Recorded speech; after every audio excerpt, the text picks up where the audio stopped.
भगवान विष्णु को सृष्टि का पालनहार और संरक्षक माना जाता है। हिंदू धर्म ग्रंथों में भगवान विष्णु के अनेक स्वरूप और अवतारों का वर्णन किया गया है।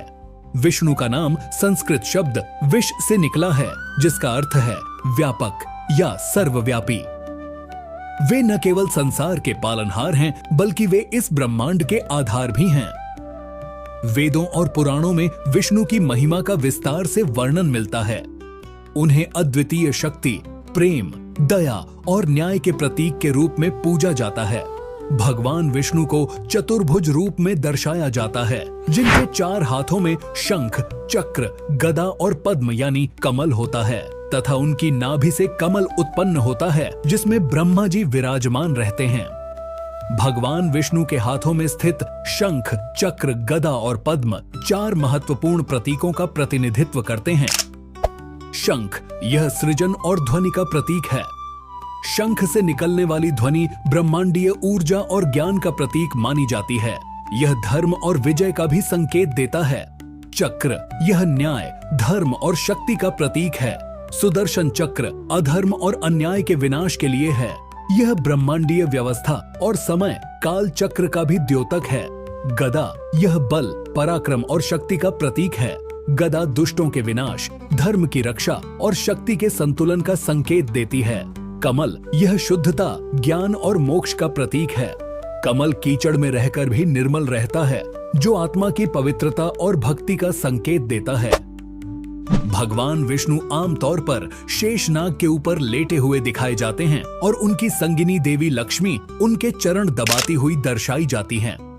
शेषनाग को हिंदू धर्म में सृष्टि के अंत के बाद भी शेष रहने वाली शक्ति के रूप में देखा जाता है। यह भगवान विष्णु के सहचर हैं और उनका आसन बनाते हैं। शास्त्रों के अनुसार जब संपूर्ण ब्रह्मांड का अंत हो जाता है, तब केवल शेषनाग ही बचते हैं, इसलिए उन्हें शेष कहा जाता है। श्री विष्णु की आकृति से संबंधित स्तुतिपरक एक श्लोक अति प्रसिद्ध है।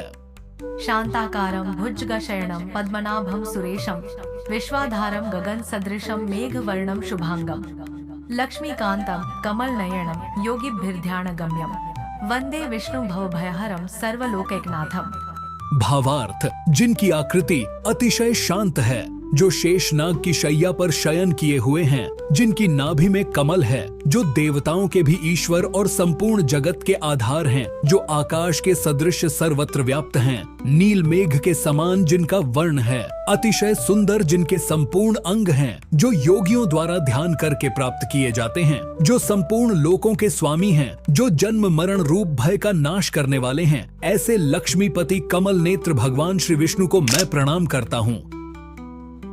भगवान विष्णु के प्रमुख अवतार।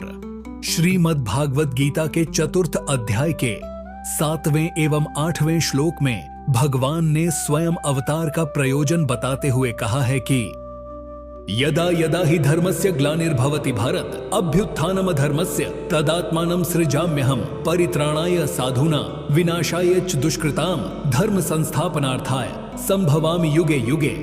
अर्थात जब जब पृथ्वी पर धर्म की हानि और अधर्म की वृद्धि होती है, तब तब मैं स्वयं को प्रकट करता हूँ। साधुजन की रक्षा, दुष्टों के विनाश और धर्म की स्थापना के लिए मैं प्रत्येक युग में अवतरित होता हूँ। पुराणों के अनुसार भगवान विष्णु के 10 प्रमुख अवतार बताए गए हैं। उनके 10 प्रमुख अवतारों को दशावतार कहा जाता है। मत्स्य अवतार भगवान विष्णु के दशावतारों में पहला अवतार है। इस अवतार में भगवान विष्णु ने एक विशाल मछली का रूप धारण किया था। यह अवतार पृथ्वी की रक्षा करने और वेदों को असुरों से बचाने के लिए हुआ था। कूर्म अवतार अर्थात कछुए का अवतार। जब देवताओं और असुरों के बीच समुद्र मंथन हुआ, तब मंदराचल पर्वत को मथानी के रूप में और वासुकी नाग को रस्सी के रूप में इस्तेमाल किया गया, लेकिन मंथन के दौरान पर्वत समुद्र में डूबने लगा। तब भगवान विष्णु ने कछुए का रूप धारण कर पर्वत को अपनी पीठ पर संभाला, जिससे मंथन सुचारू रूप से पूरा हो सका और अमृत की प्राप्ति हुई। वराह अवतार हिरण्याक्ष नामक असुर द्वारा पृथ्वी को जल में डुबो देने पर विष्णु ने वराह यानी सुअर का रूप धारण कर हिरण्याक्ष का वध कर पृथ्वी को समुद्र से निकालकर उसे पुनः संतुलित किया। नरसिंह अवतार। हिरण्यकश्यप के अत्याचारों से प्रहलाद की रक्षा के लिए भगवान विष्णु ने नरसिंह अवतार धारण किया। हिरण्यकश्यप को ब्रह्मा जी से वरदान मिला था कि उसे न कोई मनुष्य मार सकता है, न कोई पशु, न दिन में, न रात में, न अंदर, न बाहर, न किसी अस्त्र से, न शस्त्र से। उसके अहंकार को समाप्त करने के लिए भगवान विष्णु ने नरसिंह रूप धारण किया। वे संध्या के समय एक खंभे से प्रकट हुए तथा अपने नाखूनों से हिरण्यकश्यप का वध किया और अपने भक्ति की रक्षा की। वामन अवतार कथा के अनुसार असुरों के राजा बलि ने तीनों लोकों पर अधिकार कर लिया था, जिससे देवता भयभीत होकर भगवान विष्णु के पास गए। तब भगवान विष्णु ने वामन के रूप में अवतार लिया और राजा बलि से 3 पग भूमिदान में मांगी। पहले पग में उन्होंने पृथ्वी, दूसरे पग में आकाश नाप लिया। जब तीसरा पग रखने के लिए कोई स्थान नहीं बचा तो राजा बलि ने अपना सिर अर्पण कर दिया। इससे प्रसन्न होकर भगवान विष्णु ने उन्हें पाताल लोक का स्वामी बना दिया। परशुराम अवतार।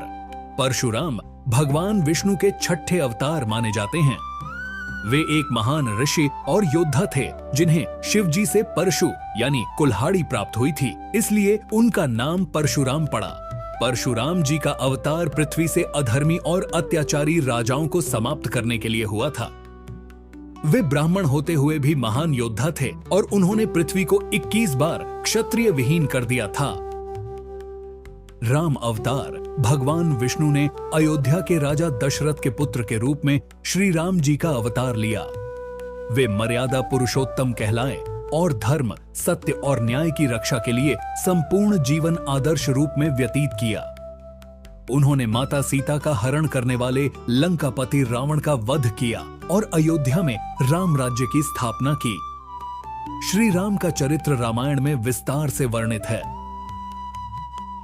कृष्ण अवतार। भगवान विष्णु ने द्वापर युग में श्री कृष्ण के रूप में वसुदेव और देवकी के पुत्र के रूप जन्म लिया, लेकिन कंस के अत्याचारों से बचाने के लिए उनका पालन पोषण नंद और यशोदा ने किया। श्री कृष्ण ने कंस, शिशुपाल, दुर्योधन और अधर्मियों का नाश किया। उन्होंने महाभारत में अर्जुन को गीता का उपदेश दिया, जो आज भी विश्व भर में जीवन का मार्गदर्शन करने वाला ग्रंथ माना जाता है। बुद्ध अवतार। भगवान बुद्ध के रूप में विष्णु ने अहिंसा का संदेश दिया और लोगों को सत्य के मार्ग पर चलने की प्रेरणा दी। कल की अवतार। भविष्य में कलयुग के अंत में भगवान विष्णु कल के अवतार लेकर अधर्म का नाश करेंगे। भगवान विष्णु की पूजा और महत्व। भगवान विष्णु की पूजा विशेष रूप से वैष्णव संप्रदाय द्वारा की जाती है। उनकी आराधना में विष्णु सहस्रनाम, श्रीमद् भागवत गीता और नारायण कवच का पाठ महत्वपूर्ण माना जाता है। उनकी उपासना में तुलसी पत्र का विशेष महत्व होता है। भगवान विष्णु के प्रमुख मंदिर। भगवान विष्णु के अनेक प्रसिद्ध मंदिर हैं, जिनमें प्रमुख हैं श्री रंगनाथ स्वामी मंदिर। यह मंदिर तमिलनाडु में स्थित है। तिरुपति बालाजी मंदिर, आंध्र प्रदेश, बद्रीनाथ धाम, यह मंदिर उत्तराखंड में है। जगन्नाथ मंदिर, यह मंदिर पुरी, ओडिशा में है तथा द्वारकाधीश मंदिर गुजरात में स्थित है। भगवान विष्णु का व्यक्तित्व और उनके अवतार हमें धर्म, सत्य और न्याय की राह पर चलने की प्रेरणा देते हैं। वे करुणा और प्रेम के देवता हैं, जो सृष्टि के संतुलन को बनाए रखने के लिए समय समय पर पृथ्वी पर अवतरित होते हैं। उनकी आराधना से व्यक्ति को आध्यात्मिक शांति, भक्ति और मोक्ष की प्राप्ति होती है।